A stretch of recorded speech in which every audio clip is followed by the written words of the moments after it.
बहुत समय पहले की बात है।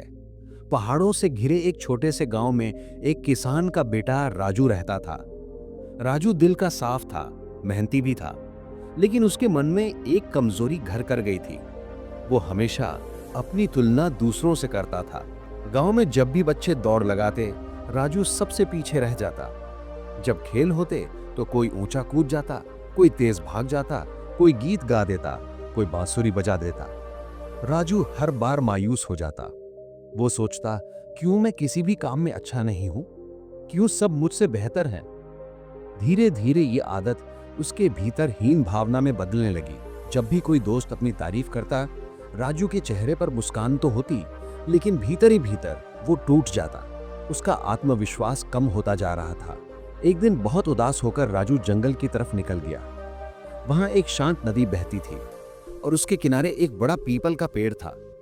उसी पेड़ की छांव में एक बुजुर्ग साधु ध्यान कर रहे थे। राजू पास जाकर बैठ गया और रोने लगा। साधु ने आंखें खोली और बोले, बेटा, क्यों रो रहे हो? क्या परेशानी है? राजू ने सिर झुकाकर कहा, बाबा, मुझे समझ नहीं आता कि मैं इतना साधारण क्यों हूं। गांव के बाकी बच्चे मुझसे अच्छे हैं। कोई तेज दौड़ता है, कोई अच्छा गाता है, कोई ताकतवर है। मैं किसी काम का नहीं हूं। मुझे लगता है मैं कभी कुछ नहीं कर पाऊंगा। साधु उसकी बातें सुनकर मुस्कुराए और बोले, बेटा, क्या तुम मेरे लिए एक छोटा सा काम करोगे? राजू ने आंसू पोंछकर सिर हिला दिया। साधु ने अपनी थैली से 2 बीज निकाले। एक बीज पीपल का था और दूसरा सूरजमुखी का। उन्होंने कहा, दोनों बीज खेत में बो दो और रोज पानी देना, बस यही काम करना। राजू ने बिना सवाल किए वैसा ही किया। कुछ ही दिनों में सूरजमुखी का पौधा मिट्टी से बाहर आया। उसकी हरी हरी पत्तियां और पीली पंखुड़ियां देखकर गांव वाले हैरान रह गए। लोग उसकी तारीफ करने लगे। बच्चे कहते, वाह, कितना सुंदर फूल है। राजू ये देखकर फिर मायूस हो गया। उसने सोचा, पीपल का बीज तो अभी तक अंकुरित भी नहीं हुआ। शायद मैं भी उसी की तरह हूं, बेकार, धीमा और नाकाम। समय बीतता गया। सूरजमुखी तेजी से बड़ा हुआ। उसकी ऊंचाई बढ़ती गई और खेत में दूर से चमकने लगा। गांव वाले अक्सर वहां आकर फोटो खिंचवाने लगे। राजू के मन में बार बार वही ख्याल आता, काश मैं भी सूरजमुखी जैसा होता। सबकी नजर मुझ पर भी पड़ती। लेकिन कुछ ही महीनों बाद सूरजमुखी का रंग फीका पड़ने लगा। उसकी पत्तियां मुरझा गईं और तना झुक गया। जल्द ही वो खेत से गायब हो गया। इसी बीच उसी जगह से पीपल का छोटा सा पौधा धीरे धीरे मिट्टी से झांकने लगा। शुरुआत में लोग उसे ज्यादा महत्व नहीं देते थे, पर राजू रोज उसकी देखभाल करता रहा। साल दर साल वो पौधा बड़ा होता गया। समय बीता और अब वही पौधा एक मजबूत पेड़ में बदल चुका था। उसकी मोटी डालियां दूर दूर तक फैल गईं।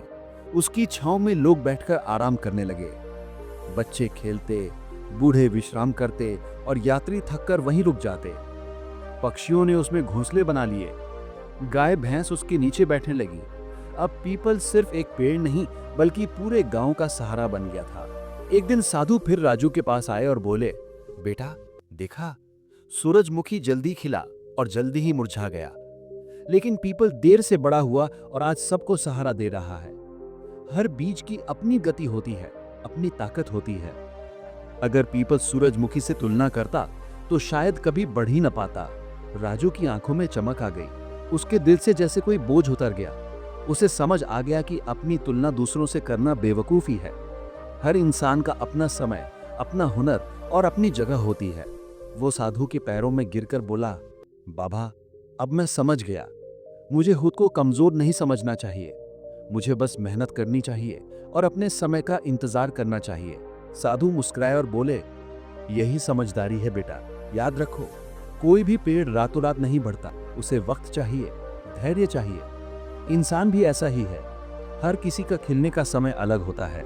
किसी का सूरजमुखी जैसा जल्दी खिलना और जल्दी खत्म हो जाना, किसी का पीपल जैसा धीरे धीरे बढ़ना, लेकिन हमेशा टिके रहना और सबको सहारा देना। इसलिए खुद की तुलना किसी से मत करो। आपका वक्त भी आएगा और जब आएगा तो लोग सिर्फ आपको देखेंगे, आपकी छांव में बैठेंगे और आपकी कीमत समझेंगे। तो दोस्तों, इस कहानी से हमें यही सीख मिलती है, अपनी तुलना मत करो, खुद पर भरोसा रखो, मेहनत करते रहो और धैर्य रखो। जब आपका समय आएगा तो आपसे चमकदार और मजबूत कोई नहीं होगा। अगर ये कहानी आपको अच्छी लगी हो तो इसे अपने दोस्तों तक जरूर पहुंचाएं और बताएं आपको क्या लगता है, इंसान को तुलना करनी चाहिए या नहीं। और चैनल को जरूर सब्सक्राइब करें। धन्यवाद।